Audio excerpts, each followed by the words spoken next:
Now that we have all of this tremendous capacity, now that we have billions of bits of information per second, telephone calls, radio stations, television stations, everything that can be carried on fiber optics, microwaves, and all these wonderful transmission media, we still remain with the problem. How do we get all that information from me to you or from you to me?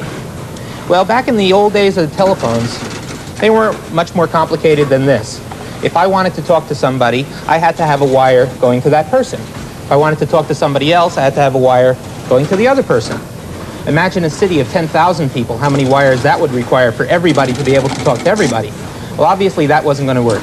And so we came up with the concept of central offices, where all of the wires from all of the telephone subscribers came into one building, and there an operator would ask who you wanted to be connected to and would make the connection. That was fine until the 19th century in Kansas City, when there was an undertaker by the name of Almon B. Stroger, who installed one of those newfangled telephone systems and discovered that as soon as he installed it, all of his business went away and his competitor's business got better.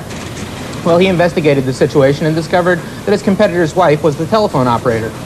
He decided there had to be a better way, there had to be some way to eliminate operators. So he came up with dialing.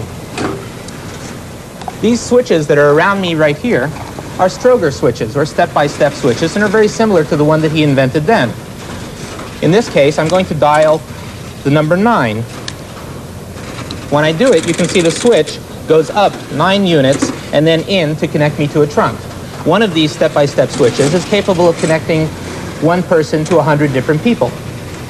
Unfortunately, in a large central office like this, these switches are handling just one digit out of a 7 or 10-digit telephone call. There are banks and banks and banks of switches all around me. There are thousands of switches here, which can all be replaced by an electronic switching system.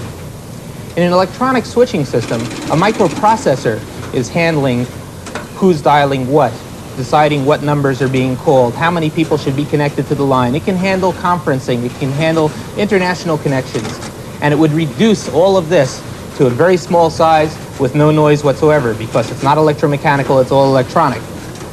The other advantage to an electronic switching system is it can be adapted to handle things other than telephone calls. It could handle video signals, it could handle computer data. And now we have a combination that's absolutely unbeatable. If we had a fiber optic connection from everybody's home to their telephone central office, connected that to an electronic switch that could handle broadband information, video, data, telephone calls, hi-fi signals, whatever, we can now send anything from anybody to anybody at any time.